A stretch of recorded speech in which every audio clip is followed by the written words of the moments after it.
한 가정의 가장의 죽음 무엇이 그렇게까지 만들었을까? 안녕하세요, 여러분. 오늘 제가 들려드릴 이야기는 정말 듣다 보면 가슴이 먹먹해지실 거예요. 한 여자가 남편의 불륜을 알면서도 6개월이나 침묵했던 이유, 그리고 그 침묵이 불러온 끔찍한 비극에 관한 이야기입니다. 주인공 현미 씨는 평범한 가정주부였어요. 남편 지호 씨는 학교에서 연구부장을 맡고 있는 성실한 선생님이었죠. 겉으로 보기엔 그럭저럭 괜찮은 가정이었지만 이 가족에겐 큰 아픔이 하나 있었습니다. 바로 아들 민호가 심한 자폐증을 앓고 있다는 거였어요. 여러분, 자폐 아동을 키우는 게 얼마나 힘든지 아시나요? 24시간 눈을 뗄 수가 없어요. 잠깐의 방심도 허락되지 않죠. 현미 씨는 매일매일이 전쟁 같은 하루를 보냈습니다. 하지만 더 힘든 건 남편의 모습이었어요. 지호 씨는 아들의 병 때문에 항상 우울해했어요.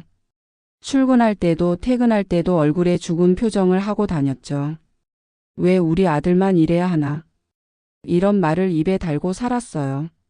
현미 씨도 힘들었지만 남편의 그런 모습을 보는 게 더 가슴 아팠습니다.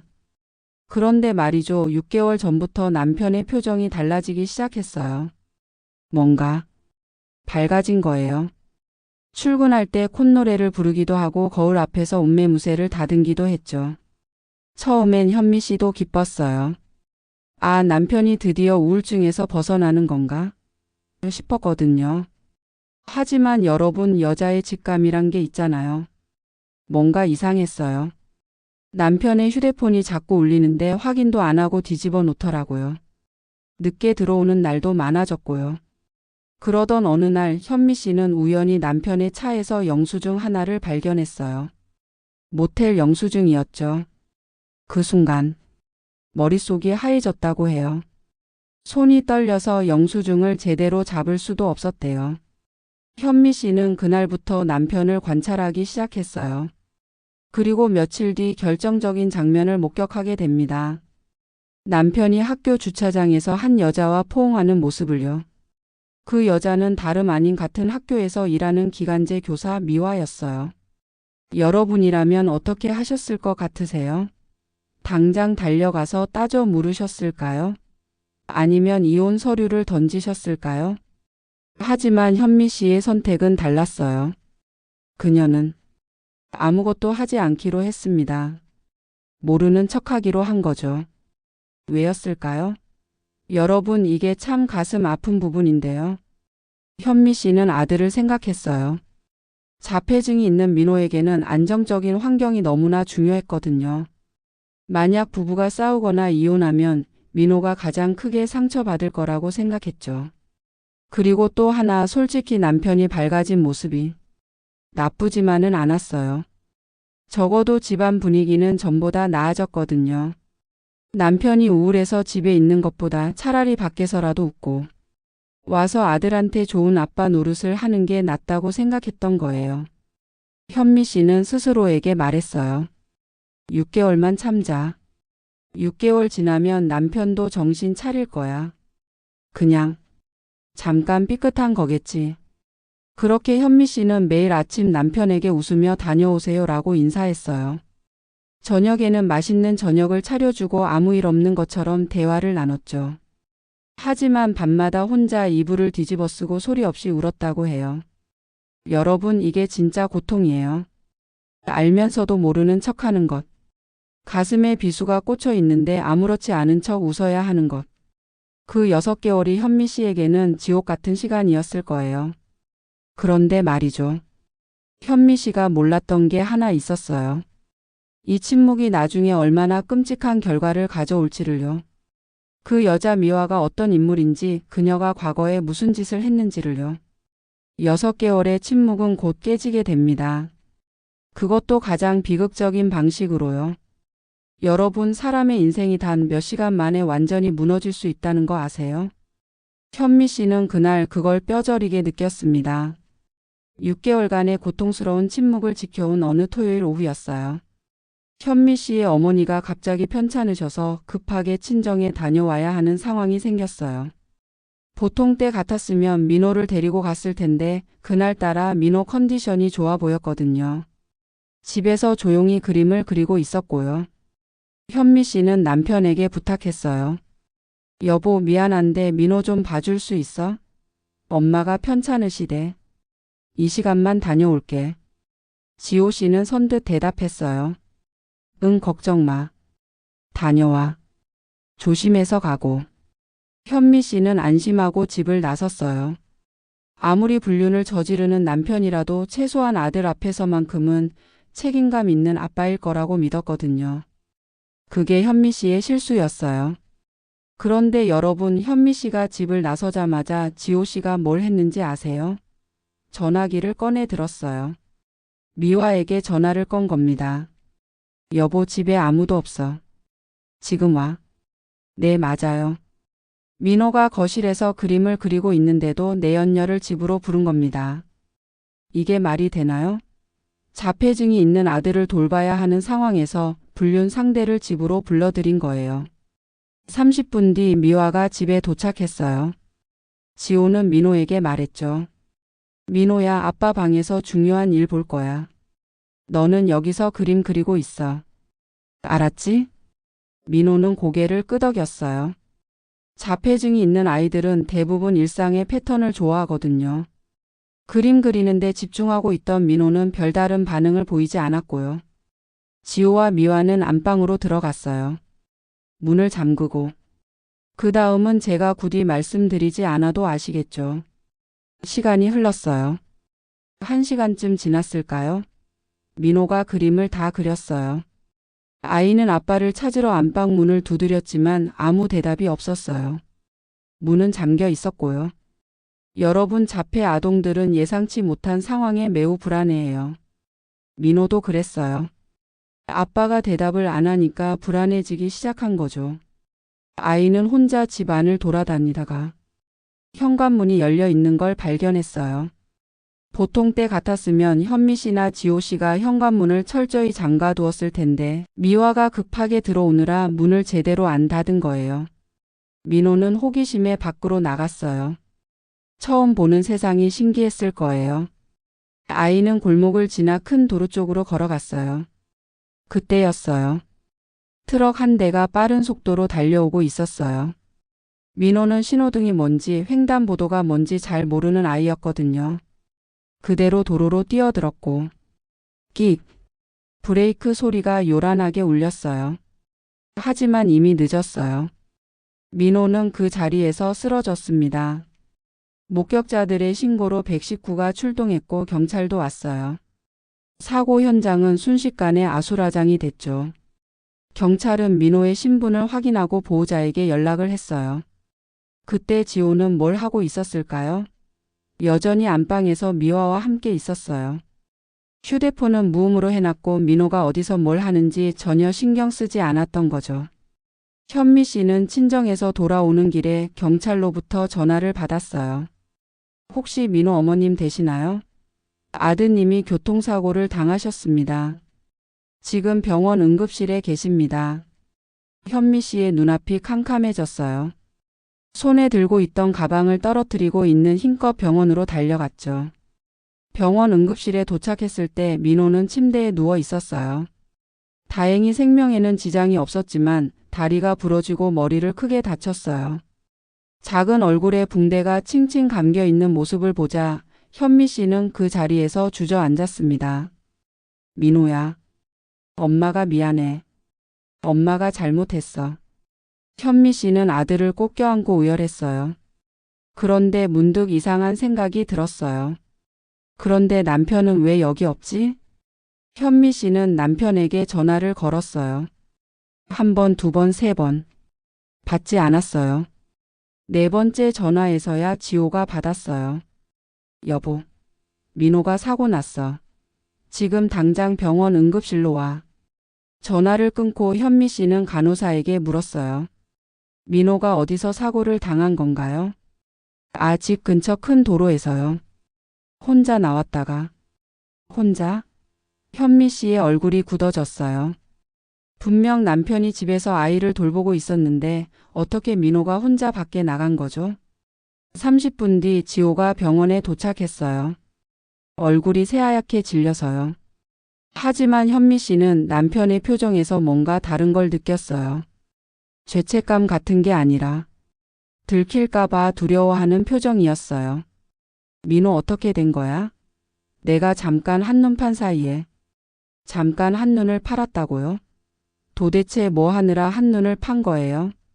현미 씨의 목소리가 높아졌어요.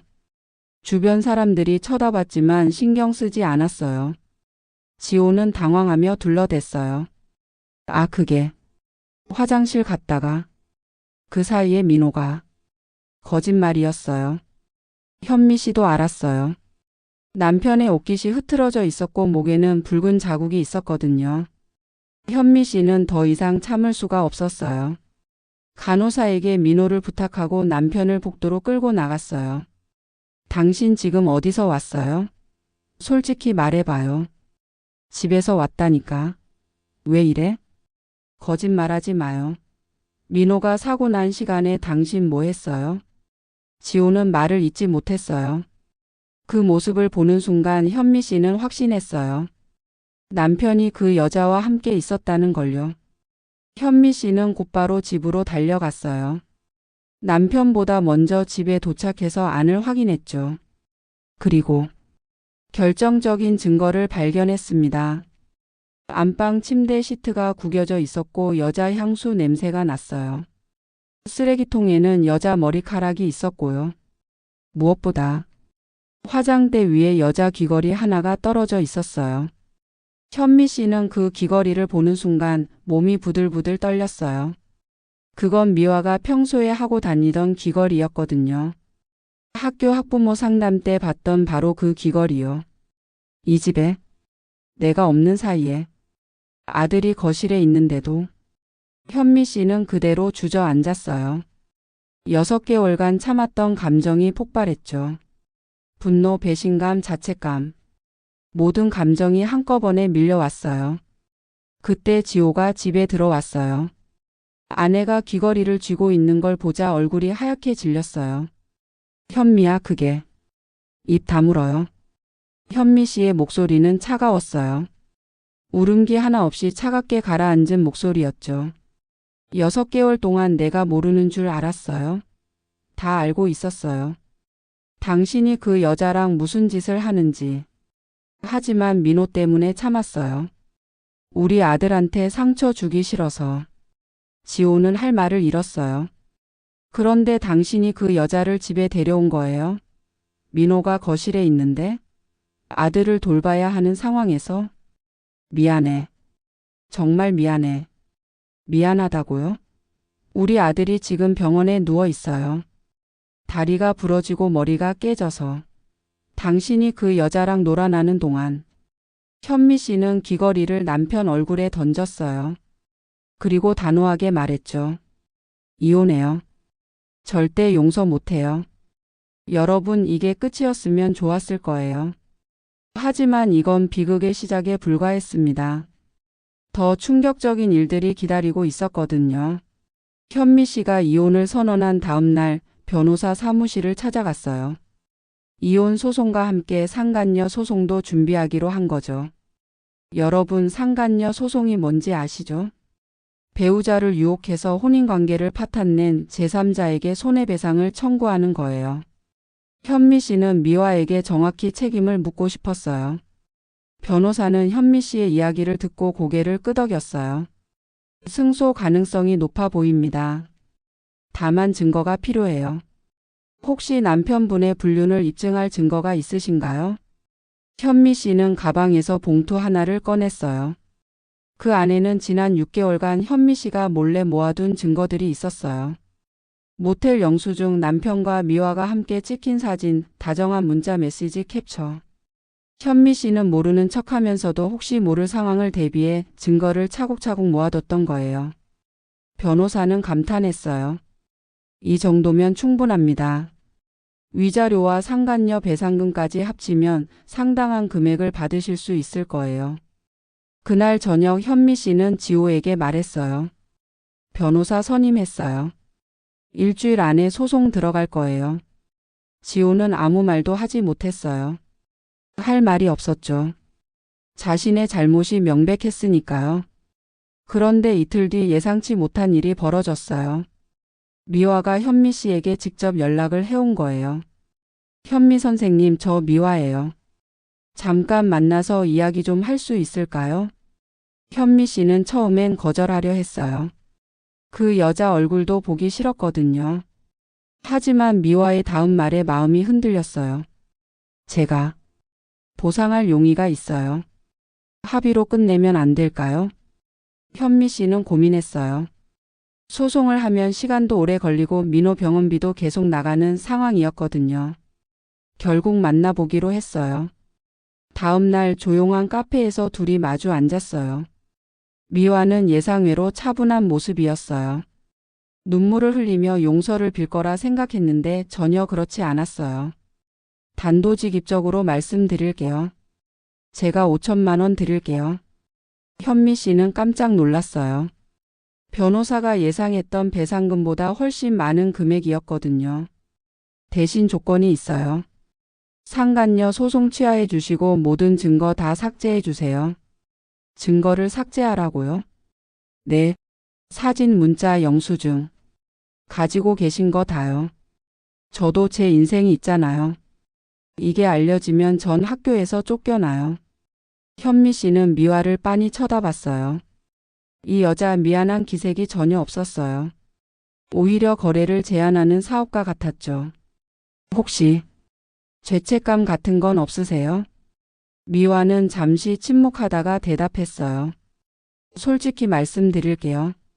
저도 처음부터 이럴 생각은 아니었어요. 근데 지호 선생님이 먼저 관심을 보이셨거든요. 저는 그냥 호의에 답한 것뿐이에요. 지금 피해자 코스프레 하시는 거예요? 아니에요. 사실을 말씀드리는 거죠. 어쨌든 이미 일어난 일이잖아요. 소송하면 우리 셋 다 힘들어요.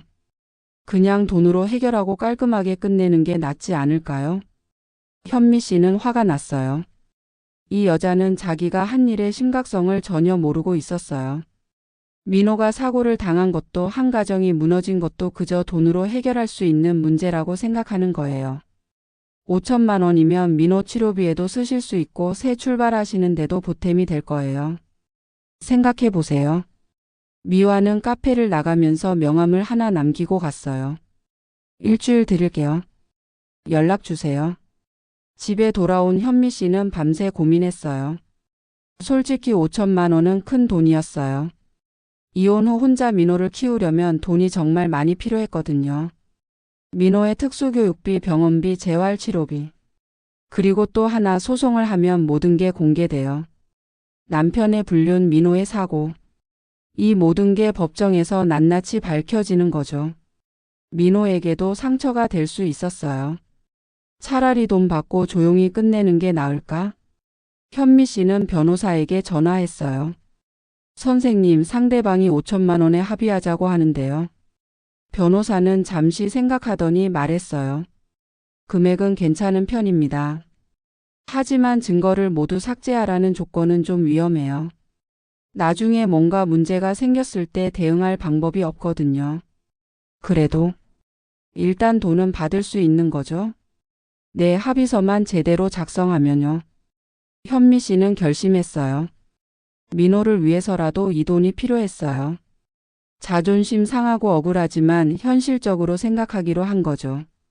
일주일 뒤 현미 씨는 미화에게 연락했어요. 합의하겠어요. 대신 합의서는 제대로 작성해야 해요. 당연하죠. 변호사 통해서 정식으로 할게요. 며칠 뒤 합의서 작성을 위해 다시 만났어요. 미화는 약속한 대로 5천만 원 수표를 가져왔고요. 현미 씨는 그 수표를 받으면서 복잡한 심경이었어요. 이게 맞는 선택인지 확신이 서지 않았거든요. 합의서에 사인하고 증거를 삭제하는 과정을 지켜본 미화는 만족스러운 표정을 지었어요. 그리고 현미 씨에게 마지막으로 말했죠. 현명한 선택하셨어요. 소송으로 갔으면 우리 둘 다 힘들었을 거예요. 현미 씨는 대답하지 않았어요. 그냥 조용히 자리에서 일어났죠. 하지만 마음 한구석에서는 계속 불편한 느낌이 들었어요. 이 여자가 너무 쉽게 너무 흔쾌히 돈을 내놓은 게 이상했거든요. 뭔가 숨기는 게 있는 건 아닐까? 하지만 이미 합의서에 사인을 했고 증거도 삭제한 뒤였어요. 돌이킬 수 없었죠. 현미 씨는 받은 돈을 은행에 넣고 민호의 치료에 집중하기로 했어요. 그리고 지호와의 이혼 절차를 밟기 시작했고요. 하지만 여러분, 현미 씨는 몰랐어요. 미화가 왜 그렇게 쉽게 5천만 원이나 되는 큰 돈을 내놨는지를요. 그 이유는 정말 충격적이었습니다. 그리고 그 진실은 곧 가장 끔찍한 방식으로 드러나게 돼요. 합의가 이루어지고 한 달쯤 지났을 때였어요. 현미 씨는 민호의 재활치료에 전념하면서 조금씩 일상을 되찾아가고 있었어요. 이혼 소송도 순조롭게 진행되고 있었고요. 그런데 어느 날 저녁 현미 씨에게 낯선 번호로 전화가 걸려왔어요. 여보세요? 현미 선생님이신가요? 저는 미화의 남편 원빈이라고 합니다. 현미 씨는 순간 몸이 굳었어요. 미화의 남편? 왜 이 사람이 자신에게 전화를 한 걸까요? 원빈 씨의 목소리는 떨리고 있었어요. 분노로 가득 찬 목소리였죠. 선생님, 혹시 우리 집사람이랑 합의하셨죠? 어떻게 그걸 아세요? 통장 내역 봤어요. 5천만 원이 빠져나간 걸요. 처음엔 사기라도 당한 줄 알았는데 아내를 추궁했더니 실토하더라고요. 지호 선생님이랑 불륜 관계였다고. 현미 씨는 할 말을 잃었어요. 선생님, 제 심정이 어떨까요? 저도 피해자예요. 그런데 제 돈 5천만 원을 아내가 멋대로 써버렸어요. 합의금으로. 원빈 씨의 목소리가 점점 커졌어요. 이건 말이 안 돼요. 저는 이 일을 가만히 넘어갈 수 없습니다. 지호 선생님한테도 우리 집사람한테도 책임을 묻겠어요. 원빈 씨, 저도 피해자예요. 저희는 이미 합의했고. 합의? 저는 동의한 적 없어요. 그건 부부 공동 재산이에요. 전화는 그렇게 끊어졌어요. 현미 씨는 불안한 마음이 들었어요. 이제 뭔가 또 문제가 생기는 건가. 그리고 며칠 뒤 예상했던 일이 벌어졌어요. 아니, 예상보다 훨씬 더 끔찍한 일이 벌어졌습니다. 월요일 아침 지호가 평소처럼 학교에 출근했어요. 현미와 별거 중이었지만 여전히 연구부장으로 일하고 있었거든요. 그런데 교무실 문을 여는 순간 이상한 분위기를 느꼈어요. 동료 선생님들이 수근수근 얘기하다가 지호를 보자 조용해진 거예요. 어색한 시선들이 지호에게 쏠렸죠. 무슨 일 있어요? 아무도 대답하지 않았어요. 그때 교감 선생님이 지호를 불렀어요. 지호 선생, 교감실로 좀 와보세요. 교감실에 들어가자 교장 선생님도 계셨어요. 두 분의 표정이 심각했어요. 지호 선생님, 이게 무슨 일입니까? 교장 선생님이 신문 하나를 내밀었어요. 지역 신문이었는데 거기에 이런 제목이 크게 박혀 있었어요. 고등학교 연구부장 기간제 교사와 불륜. 학교 명예 실추. 지호는 얼굴이 새하얗게 질렸어요. 신문 기사에는 지호와 미화의 불륜이 자세히 나와 있었어요. 민호의 사고 이야기까지 포함해서요. 이게 학부모들 사이에서도 벌써 소문이 다 퍼졌습니다. 아침부터 항의 전화가 빗발치고 있어요. 교장 선생님의 목소리는 차갑고 단호했어요. 당장 사표 내세요. 이 이상 학교에 피해를 줄 수는 없습니다. 지호는 그 자리에서 주저앉을 뻔했어요. 20년간 쌓아온 교사로서의 경력이 하루아침에 무너지는 순간이었죠. 교감실을 나온 지호는 휴대폰을 확인했어요. 학부모, 동료 교사, 지인들로부터 수십 통의 전화와 문자가 와 있었어요. 모두 같은 내용이었죠. 이게 사실이냐, 실망이다, 어떻게 그럴 수 있냐. 지호는 미화를 찾아갔어요. 미화는 교실에서 수업 준비를 하고 있었는데 지호를 보자 당황한 표정을 지었어요. 이거 당신 남편이 한 거지? 뭐가? 신문에 우리 일이 다 나왔어. 미화의 얼굴도 하얗게 질렸어요. 뭐라고요? 두 사람은 복도로 나가 조용히 이야기를 나눴어요. 아니, 싸웠다는 표현이 맞겠네요. 당신 남편이 이런 식으로 나올 줄 알았으면 합의 같은 거 하지 말았어야죠. 제가 어떻게 알아요? 남편이 이렇게까지 할 줄은. 그때였어요. 복도 끝에서 원빈이 나타났어요. 학교에 찾아온 거예요. 여기 계셨네요, 두 분 다. 원빈은 차가운 미소를 지으며 다가왔어요. 지호 선생님 처음 뵙겠습니다. 아니지. 제 아내랑은 많이 친하시죠? 당신이 신문에 제보한 거야? 네, 제가 했죠. 왜요? 사실인데 뭐가 문제예요? 원빈의 목소리에는 조롱이 담겨 있었어요.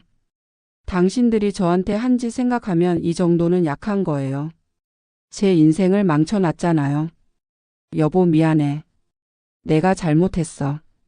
미화가 남편에게 다가가려 하자 원빈은 손을 뿌리쳤어요. 이혼해요. 당신같이 더러운 사람이랑은 하루도 못 살아요. 원빈은 그렇게 말하고 학교를 나갔어요. 복도에는 지호와 미화만 남았죠. 순간 미화의 표정이 변했어요. 당황하고 울먹이던 표정이 사라지고 차갑게 굳어졌어요. 마치 다른 사람이 된 것처럼요. 지호 선생님. 응? 이거 선생님 잘못이에요. 뭐? 지호는 자기 귀를 의심했어요.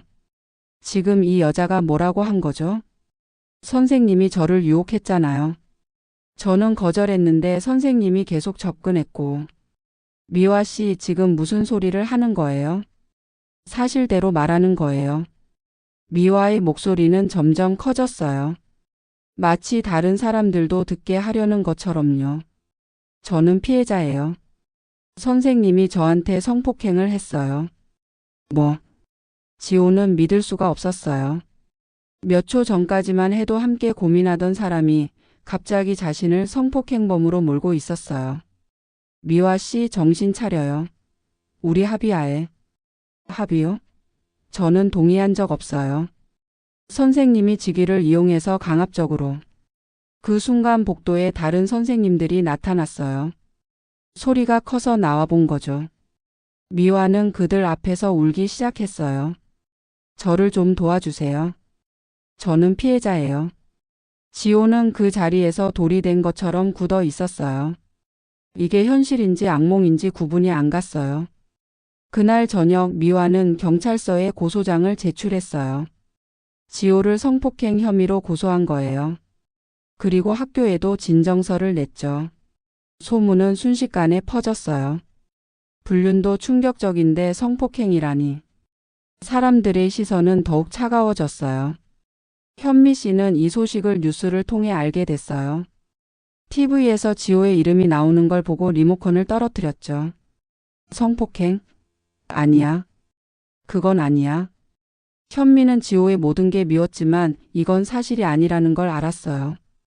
6개월간 지켜봤잖아요. 두 사람은 분명 합의된 관계였어요. 현미는 급히 지호에게 연락했어요.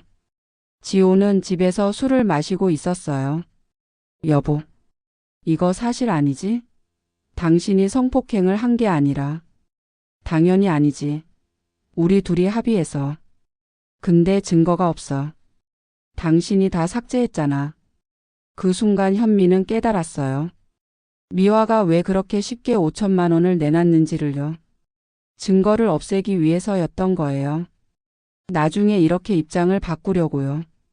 그 여자가 처음부터 계획한 거였어. 다음 날 지호는 경찰 조사를 받으러 갔어요. 하지만 증거가 없었어요. CCTV도 없고 문자도 없고 사진도 없었죠. 오직 미화의 진술만 있었어요. 학교에서는 지호를 정직 처분했고 학부모들은 파면을 요구했어요. 지역 커뮤니티에는 지호를 비난하는 글이 넘쳐났죠.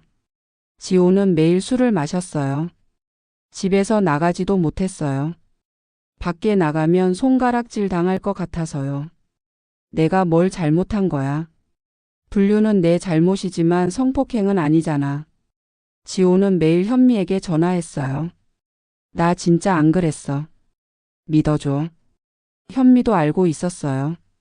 하지만 이미 세상은 지호를 범죄자 취급하고 있었어요. 일주일이 지났을 때 지호는 결심했어요. 더 이상 이 굴욕을 견딜 수 없었던 거예요. 20년간 쌓아온 교사로서의 자존심, 아버지로서의 자존심. 모든 게 무너졌어요.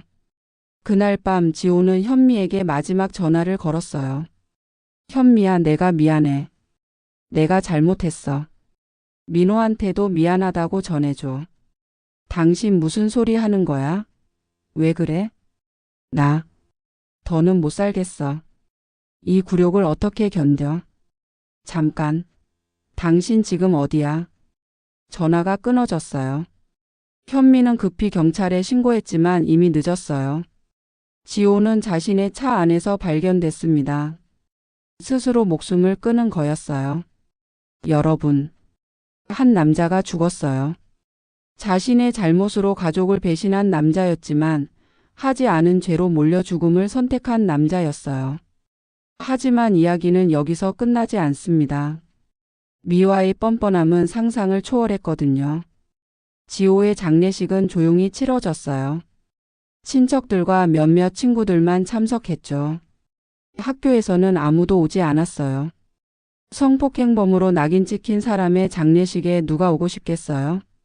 현미 씨는 눈물도 나오지 않았어요. 남편을 미워했지만 이렇게 죽기를 바란 건 아니었거든요. 무엇보다 민호가 걱정됐어요. 자폐증이 있는 아이가 아빠의 죽음을 어떻게 받아들일까요? 장례식장에서 민호는 관 앞에 서서 고개를 갸웃거렸어요. 아빠 어디 갔어? 현미는 아이를 꼭 안아주는 것밖에 할 수 없었어요. 장례식이 끝나고 집으로 돌아온 다음 날이었어요. 현미의 휴대폰으로 낯선 번호로 전화가 걸려왔어요. 여보세요? 현미 선생님, 저 미화예요. 현미는 순간 숨이 멎는 것 같았어요. 이 여자가 감히 자신에게 전화를 하다니. 당신 때문에 사람이 죽었어요. 저도 안타깝게 생각해요. 하지만 그건 지호 선생님이 선택한 거잖아요. 미화의 목소리는 놀랄 만큼 차분했어요. 죄책감이라고는 찾아볼 수 없었죠. 내가 전화한 이유는요, 우리 합의 얘기 때문이에요. 합의요? 네, 기억하시죠? 5천만 원 드린 거요. 현미는 이해가 안 갔어요. 그게 지금 무슨 상관이에요? 그게요, 그 돈은 저랑 지호 선생님이 쌍방 합의하에 같이 내기로 한 거였거든요. 뭐라고요? 저는 2,500만 원만 냈어요. 나머지 2,500만 원은 지호 선생님이 내기로 했었죠. 현미는 어이가 없어서 말이 안 나왔어요. 이게 무슨 개소리인가 싶었죠. 그런데 지호 선생님이 돌아가시는 바람에 그 돈을 못 받게 됐잖아요.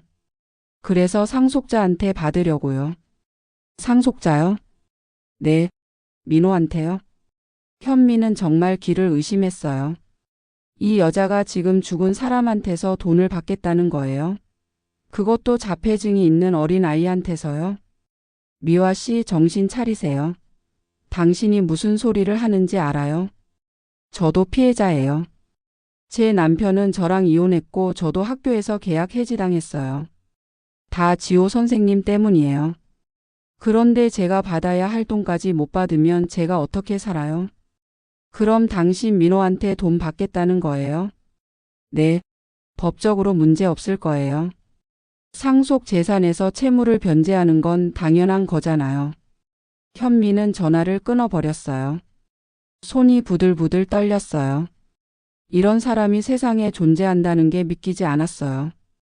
다음 날 미화의 변호사로부터 내용 증명이 날아왔어요. 지호의 상속인인 민호에게 2,500만 원을 청구한다는 내용이었죠. 현미는 참을 수가 없었어요. 변호사를 찾아가서 상담을 받았어요. 선생님, 이게 말이 돼요? 남편을 죽음으로 내몬 사람이 우리 아들한테 돈을 달라고 하는 게요? 변호사는 서류를 살펴보더니 고개를 저었어요. 안타깝지만 법적으로는 문제가 있어요. 합의서에 쌍방 부담이라는 문구가 들어가 있네요. 그게 합의서를 작성할 때 확인하셨어야 해요. 이 문구 때문에 미화 씨 주장이 법적으로 인정될 가능성이 있어요. 현미는 그 자리에서 주저앉았어요. 합의서를 제대로 확인하지 못한 자신이 원망스러웠어요. 하지만 남편이 죽은 원인이 미화 때문인데 그럼에도 돈을 줘야 하나요? 법원에서 어떻게 판단할지는 모르겠지만 합의서대로라면 지급 의무가 있다고 볼 수 있어요. 현미는 집에 돌아와서 멍하니 앉아 있었어요. 남편은 죽고 아들은 다쳤고 그런데 가해자가 돈을 달라고 하는 상황. 이게 정의로운 세상인가요? 그날 밤 현미는 잠을 이룰 수 없었어요. 천장만 바라보며 생각했어요. 이대로는 안 돼. 남편의 억울함을 풀어줘야 해. 그 여자의 정체를 밝혀야 해. 다음 날 아침 현미는 결심했어요. 민호를 엄마에게 맡기고 시내에 있는 사설탐정 사무소를 찾아갔어요. 사무소는 생각보다 작고 허름했어요. 하지만 탐정 김 씨는 경력이 많아 보였어요. 무슨 일로 오셨어요? 현미는 처음부터 끝까지 모든 이야기를 했어요. 남편의 불륜, 합의, 성폭행, 누명, 남편의 죽음, 그리고 미화의 돈 요구까지. 김 씨는 메모하면서 고개를 끄덕였어요. 이거 전형적인 패턴인데요. 패턴이요? 네. 이런 수법으로 남자들을 유혹하고 나중에 뒤집어 씌우는 여자들이 있어요. 특히 교육계에서 종종 일어나죠. 그럼 미화가 한번 알아볼게요. 이 사람 이력 좀 조사해보죠. 혹시 과거에도 비슷한 일이 있었는지.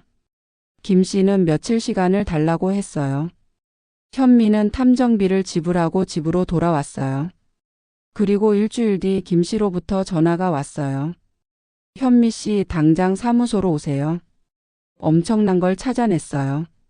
현미는 급히 사무소로 달려갔어요. 김 씨는 책상 위에 서류 뭉치를 펼쳐놓고 있었어요. 미화 씨의 과거를 조사해 봤는데요. 놀라지 마세요. 뭔데요? 이 여자 전 학교에서도 똑같은 짓을 했어요. 현미의 눈이 커졌어요. 전 학교에서 교감 선생님이랑 불륜 관계를 가졌대요. 그리고 나중에 성폭행당했다고 주장해서 교감 선생님을 완전히 몰락시켰어요. 세상에. 그게 다가 아니에요. 그 전 학교에서도 비슷한 일이 있었어요. 교육청 사람이랑요. 김 씨는 서류를 하나씩 넘기며 설명했어요. 미화는 지난 10년간 최소 3번 이상 같은 수법을 쓴 거였어요. 이 여자는 의도적으로 귀여운 남성을 타깃으로 해요. 특히 지위가 있는 사람들요. 관계를 가진 다음에 돈을 뜯어내거나 입장이 불리해지면 성폭행으로 뒤집어 씌우는 거죠. 현미는 분노가 치밀어 올랐어요. 이런 여자 때문에 남편이 죽었다는 게 너무나 억울했어요. 그럼 이 증거로 미화를 고소할 수 있을까요? 물론이죠. 과거 피해자들 진술도 받아왔어요. 다들 증언할 의향이 있대요.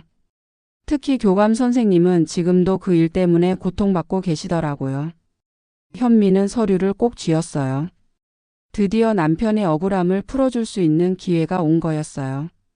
김 씨, 이거 확실한 거죠? 법정에서 통할 수 있는 거죠? 네, 이 정도면 충분해요. 미화 씨의 습관적 범행 패턴을 증명할 수 있어요. 그리고 선생님 남편분의 성폭행 혐의도 무죄를 입증할 수 있고요. 현미는 눈물을 흘렸어요. 이번엔 슬픔이 아니라 희망의 눈물이었어요. 남편의 명예를 회복시킬 수 있다는 희망이요. 고맙습니다, 김 씨. 정말 고마워요. 당연한 일 했을 뿐이에요. 이제 제대로 된 싸움을 시작해 봅시다. 현미는 그 길로 변호사 사무실로 향했어요. 이번에는 제대로 된 준비를 해서 미화와 맞서 싸울 거예요. 남편을 위해서, 그리고 미화의 다음 피해자를 막기 위해서요. 하지만 여러분, 아직도 궁금한 게 하나 있죠. 미화가 어떻게 이런 짓을 반복할 수 있었을까요? 그녀의 과거에는 대체 무슨 일이 있었던 걸까요? 사설 탐정 김 씨가 조사한 미화의 과거는 정말 충격적이었어요. 현미 씨는 김 씨의 사무실에서 두꺼운 파일을 받아들고 하나하나 읽어 내려갔어요. 여러분, 미화라는 여자의 정체가 밝혀지기 시작했어요. 첫 번째 사건은 10년 전으로 거슬러 올라가요. 미화가 27살 때였어요. 당시 그녀는 시에 있는 한 고등학교에서 첫 기간제 교사로 일하고 있었죠. 그 학교 교육청 장학사 중에 박 씨라는 사람이 있었어요. 40대 중반의 귀여운 남성이었는데 학교 감사 차원에서 자주 학교를 방문했대요. 미화는 박 장학사에게 자주 업무 상담을 요청했어요. 제가 초임이라 모르는 게 많아서요라면서 자연스럽게 접근했죠. 박 장학사는 젊고 열심히 하는 신임 교사를 보며 호감을 느꼈고요. 몇 달 뒤 두 사람은 업무 미팅이라는 명목으로 자주 만났어요. 커피숍에서, 식당에서, 그리고 결국 모텔에서요. 관계가 6개월쯤 지속됐을 때 박 장학사의 아내가 이 사실을 알게 됐어요. 남편의 차에서 호텔 영수증을 발견한 거죠. 아내는 곧바로 이혼을 요구했고 교육청에도 신고했어요. 그런데 여러분, 이때 미화가 뭘 했는지 아세요? 저는 피해자예요. 박 장학사님이 정식 채용을 해준다고 속여서 관계를 강요했어요. 네, 똑같은 수법이었어요. 갑자기 입장을 바꿔버린 거죠. 박 장학사는 억울함을 호소했지만 미화가 제출한 녹음 파일 때문에 곤란해졌어요. 교묘하게 편집된 녹음이었는데 박 장학사가 미화에게 정규직 전환을 약속하는 것처럼 들렸거든요. 결국 박 장학사는 교육청에서 징계를 받았고 아내와 이혼했어요. 경력도 끝났죠. 그리고 미화에게 합의금으로 3천만 원을 지불했어요. 탐정 김 씨가 박 장학사를 찾아갔을 때 그는 작은 학원을 운영하며 근근히 살아가고 있었대요. 그 여자 때문에 제 인생이 완전히 망가졌어요. 저도 잘못했지만 합의된 관계였는데 갑자기 강요당했다고 하더라고요. 증거도 없고 그냥 돈 주고 합의할 수밖에 없었어요. 박 장학사는 한숨을 쉬며 말했어요. 나중에 알고 보니까 그 여자가 처음부터 저를 노린 거더라고요. 약점 잡아서 돈 뜯어낼 생각이었던 거죠. 두 번째 사건은 5년 전이었어요. 미화는 다른 지역 학교로 옮겨 다시 기간제 교사로 일하고 있었어요. 이번 타깃은 교감 선생님이었어요. 이름은 최 씨. 50대 초반의 베테랑 교사였죠. 미화는 최 교감에게 자주 상담을 요청했어요. 학교 업무가 어려워서요. 학생 지도 방법을 배우고 싶어서요라면서요. 최 교감은 성실한 신임 교사를 도와주려는 마음이었어요. 하지만 미화는 조금씩 선을 넘기 시작했어요. 퇴근 후에도 연락하고 주말에 만나자고 제안하고 최 교감도 처음엔 거절했대요. 자신은 기혼자이고 이건 적절하지 않다고요. 하지만 미화는 집요했어요. 선생님, 저 요즘 너무 힘들어요. 아무도 제 이야기를 들어주지 않아요. 여자가 울면서 기대면 남자는 약해지잖아요. 최 교감도 그랬어요. 결국 위로해 주려다가 선을 넘었죠. 관계가 4개월쯤 지속됐을 때 최 교감의 양심이 괴로워지기 시작했어요. 더 이상은 안 되겠다 싶어서 미화에게 이별을 통보했어요. 미화 선생, 우리 이제 그만 만나요. 내가 잘못했어요. 그런데 미화의 반응은 예상 밖이었어요. 선생님이 저를 버리시는 거예요? 저한테 사랑한다고 했잖아요. 미안해요. 하지만 나는 가정이 있는 사람이고. 그럼 제가 학교에 다 얘기할 거예요. 선생님이 저를 유혹했다고. 최 교감은 당황했어요. 뭐라고? 내가 유혹을 했다고? 네, 증거도 있어요. 미화는 그렇게 최 교감을 협박했어요. 관계를 지속하거나 아니면 돈을 내놓거나 둘 중 하나를 선택하라고요. 최 교감은 고민 끝에 돈을 주기로 했어요. 4천만 원이었죠. 평생 모아둔 퇴직금의 절반이었어요. 그런데 여러분, 미화는 돈을 받고도 약속을 지키지 않았어요. 오히려 최 교감을 학교에 신고했죠. 성폭행 혐의로요. 저는 피해자예요. 최 교감이 직위를 이용해서 저를 성폭행했어요. 최 교감은 완전히 무너졌어요. 돈도 빼앗기고 명예도 잃고. 학교는 최 교감을 해임했어요. 경찰 조사도 받았죠. 다행히 증거 불충분으로 기소는 되지 않았지만 이미 최 교감의 인생은 망가진 뒤였어요. 김 씨가 최 교감을 찾아갔을 때 그는 집에서 나오지도 않고 있었대요. 제가 바보였어요. 그 여자가 처음부터 저를 노린 건데. 저는 정말 그 사람이 힘들어 보여서 도와주려고 했던 건데. 최 교감은 우울증과 불안장애로 병원 치료를 받고 있었어요. 아내는 이혼을 요구했고 두 아들은 아버지와 연락을 끊었대요. 그 여자가 또 다른 사람을 해쳤다는 얘기를 들었어요. 전 증언할 수 있어요. 기꺼이 증언하겠어요. 더 이상 피해자가 나오면 안 되니까요. 김 씨는 최 교감으로부터 상세한 진술을 받았어요. 미화가 어떻게 접근했고 어떻게 관계를 유도했고 어떻게 협박했는지를요. 그리고 박 장학사와 최 교감의 증언을 비교해보니 패턴이 완전히 똑같았어요. 1단계 업무 상담이나 개인 고민을 명목으로 접근. 2단계 호감을 표시하며 관계를 유도. 3단계 관계가 시작되면 증거 수집 녹음 사진 문자. 4단계 상대가 이별을 통보하거나 들킬 위기에 처하면 입장 바꾸기. 5단계 성폭행 피해자로 변신하여 돈 뜯어내기. 미화는 이 5단계를 완벽하게 실행하는 전문가였어요. 그리고 지호가 세 번째 피해자였던 거죠. 김 씨는 더 조사를 진행했어요. 미화의 학창시절 기록, 취업 이력, 이혼 기록. 그리고 놀라운 사실을 발견했어요. 미화는 과거에 2번 결혼했고 2번 다 비슷한 방식으로 이혼했대요. 남편들에게 폭력을 당했다고 주장하면서 위자료를 받아낸 거죠. 첫 번째 남편은 아직도 그때의 억울함을 호소하고 있었어요. 저는 손도 안 댔어요. 근데 그 여자가 병원에서 진단서를 떼왔더라고요. 나중에 알고 보니까 자해한 거였어요. 두 번째 남편도 비슷한 이야기를 했어요. 결혼 1년 만에 이혼했어요. 그 여자가 제 통장을 다 비워갔어요. 그리고 가정폭력으로 신고했죠. 저는 경찰서에 끌려갔고 정말 악몽 같았어요. 김 씨는 현미에게 모든 조사 결과를 정리해서 보고했어요. 현미 씨, 이 여자는 반복적으로 범죄를 저지른 거예요. 그것도 치밀하게 계획하고 실행한 거고요. 현미는 서류를 보며 치를 떨었어요. 이런 사람 때문에 남편이 죽었다는 게 너무나 분했어요. 왜 이런 사람이 계속 교사를 할 수 있었던 거예요? 기간제 교사라서요. 계약 기간이 끝나면 다른 학교로 옮기면 되니까요.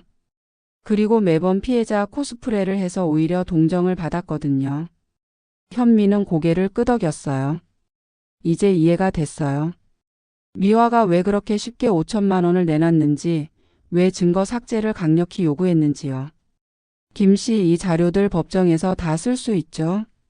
물론이죠. 저는 합법적으로 조사했어요. 과거 피해자들도 모두 증언 의향이 있고요. 현미는 결심을 굳혔어요. 반드시 미화를 법정에 세우고 그녀의 범죄를 세상에 알릴 거예요. 그런데 현미 씨, 한 가지 더 알아야 할 게 있어요. 뭔데요? 김 씨는 조심스럽게 말했어요. 미화가 지금 또 다른 학교에 지원했더라고요. 다음 학기부터 다시 기간제 교사로 일할 계획인 것 같아요. 뭐라고요? 우리가 빨리 움직이지 않으면 또 다른 피해자가 나올 수 있어요. 현미는 주먹을 불끈 쥐었어요. 절대 그럴 순 없죠. 더 이상의 피해자가 나오는 걸 막아야 해요. 김 씨, 제가 뭘 해야 하죠? 일단 경찰에 고소장을 내세요. 사기, 협박, 무고죄로요. 그리고 지호 선생님 명예회복을 위한 재심 청구도 하시고요. 알겠어요. 당장 하겠어요. 현미는 그날 밤 변호사와 긴 통화를 했어요. 모든 증거를 넘기고 고소 전략을 논의했죠. 변호사는 승산이 있다고 했어요. 이 정도 증거면 충분해요. 미화 씨의 상습적 범행 패턴을 증명할 수 있어요. 그리고 현미 씨 남편분의 무혐의도 받아낼 수 있을 거예요. 다음 날 현미는 경찰서에 고소장을 제출했어요. 제목은 사기, 협박, 무고, 명예훼손이었어요. 그리고 언론사에도 제보했어요. 기자들은 이 사건에 큰 관심을 보였어요.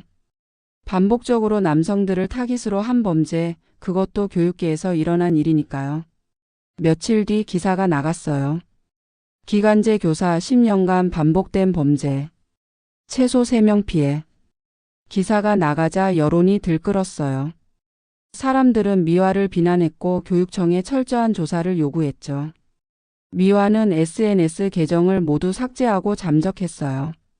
하지만 경찰은 이미 그녀를 소환했어요. 이제 마지막 대결이 시작됩니다. 법정에서 진실이 밝혀지고 정의가 실현될 차례예요. 과연 미화는 어떤 처벌을 받게 될까요? 그리고 현미와 민호는 평화를 되찾을 수 있을까요? 고소장이 접수되고 2달이 지났어요. 경찰은 철저하게 수사를 진행했고 미화를 여러 차례 조사했어요. 처음에 미화는 모든 걸 부인했어요. 저는 피해자예요. 제가 왜 고소를 당해야 하는 거죠? 하지만 과거 피해자들의 증언이 쌓이기 시작하자 미화의 태도가 조금씩 변했어요. 박 장학사가 증언했어요. 미화 씨가 저를 의도적으로 접근했고 녹음 파일도 편집된 거예요. 최 교감도 증언했어요. 미화 씨에게 4천만 원을 줬는데 그 뒤에도 저를 신고했어요. 처음부터 돈이 목적이었던 거죠. 증거는 계속 쌓여갔어요. 미화의 통장 내역, 과거 합의서들, 피해자들과의 문자 메시지. 검찰은 미화를 기소했어요. 제목은 사기, 협박, 무고, 명예훼손이었죠. 그리고 드디어 첫 공판이 열렸어요. 법정에 들어선 현미는 긴장했어요. 관중석에는 언론 기자들과 방청객들이 가득했어요. 이 사건은 이미 사회적으로 큰 이슈가 된 상태였거든요. 피고인석에 미화가 앉았어요. 한때 자신만만하던 그 여자는 초라한 모습이었어요. 수척해진 얼굴에 검은 정장을 입고 있었죠. 재판장이 입장하고 재판이 시작됐어요. 검사가 먼저 기소 내용을 낭독했어요. 피고인 김미화는 지난 10년간 최소 3명의 남성을 대상으로 상습적으로 범행을 저질렀습니다. 피고인은 기혼 남성을 의도적으로 접근하여 관계를 유도한 뒤 성폭행 피해자로 위장하여 금전을 갈취했습니다. 검사는 증거를 하나씩 제시했어요. 박 장학사, 최 교감 그리고 지호와의 관계를 상세히 설명했죠. 특히 피해자 이지호 씨의 경우 피고인의 거짓 고소로 인해 명예가 실추되었고 결국 극단적 선택을 하게 됐습니다. 이는 단순한 사기를 넘어서 한 사람의 생명을 앗아간 중대한 범죄입니다. 미화의 변호사가 반박했어요. 피고인은 모든 관계가 합의된 것이었으며 피해자들이 먼저 접근했습니다. 피고인은 오히려 피해자입니다. 하지만 검사는 준비된 증거를 제시했어요. 이것은 피고인이 박 장학사님께 보낸 문자입니다. 선생님, 오늘 저녁에 시간 되세요? 꼭 뵙고 싶어요. 이것이 피해자의 문자로 보입니까? 미화의 변호사는 말문이 막혔어요. 검사는 계속해서 증거를 제시했어요. 미화가 보낸 수십 통의 문자, 통화 기록, 그리고 결정적으로 미화가 녹음한 파일의 원본이었어요. 피고인이 제출한 녹음 파일은 편집된 것입니다. 이것이 원본인데 들어보시죠. 법정에 녹음이 재생됐어요. 미화의 목소리가 들렸어요. 선생님, 저 정말 힘들어요. 선생님만 믿을 수 있어요. 그리고 박 장학사의 목소리가 이어졌어요. 미화 선생, 나는 기혼자예요. 우리 이러면 안 돼요. 선생님, 저 정말 사랑해요. 선생님도 저 좋아하시잖아요. 원본 파일은 미화가 먼저 고백하고 관계를 요구하는 내용이었어요. 하지만 미화가 제출한 파일에서는 이 부분이 모두 편집돼 있었죠. 관중석에서 한숨 소리가 터져 나왔어요. 다음은 증인 신문 차례였어요. 박 장학사가 증인석에 섰어요. 그는 떨리는 목소리로 증언했어요. 저도 잘못했습니다. 분류는 제 잘못이죠. 하지만 미화 씨는 처음부터 저를 노렸어요. 약점을 잡아서 돈을 뜯어내려고요. 증인, 구체적으로 설명해 주시겠습니까? 미화 씨는 제가 교육청에서 일한다는 걸 알고 접근했어요. 처음엔 업무 상담이라고 했는데 점점 사적인 이야기를 하더니 결국 관계를 가지게 됐죠. 박 장학사는 눈물을 흘렸어요. 제가 이별을 통보하자 미화 씨가 녹음 파일을 보여주며 협박했어요. 이걸 공개하면 선생님 인생 끝난다고요. 그래서 돈을 줄 수밖에 없었어요. 다음은 최 교감의 차례였어요. 최 교감은 훨씬 더 감정적이었어요. 제 인생이 완전히 망가졌어요. 미화 씨 때문에 직장도 잃고 가족도 잃고 제가 죽고 싶었어요. 매일매일이 지옥이었어요. 재판장이 물었어요. 증인 피고인이 증거를 조작했다는 게 사실입니까? 네, 맞습니다. 미화 씨는 제가 한 말을 편집해서 마치 제가 협박한 것처럼 만들었어요. 하지만 실제로는 미화 씨가 저를 협박한 거예요. 증인 신문이 끝나고 현미가 증인석에 섰어요. 현미는 남편 지호의 이야기를 했어요. 제 남편은 분명 잘못했어요. 불륜은 용서할 수 없는 일이죠. 하지만 성폭행은 하지 않았어요. 저도 6개월간 지켜봤으니까요. 두 사람은 합의된 관계였어요. 현미의 목소리가 떨렸어요. 남편은 그 거짓말을 견디지 못하고 스스로 목숨을 끊었어요. 미화 씨는 한 사람을 죽음으로 몰고 갔어요. 그런데도 우리 아들한테 돈을 달라고 했어요.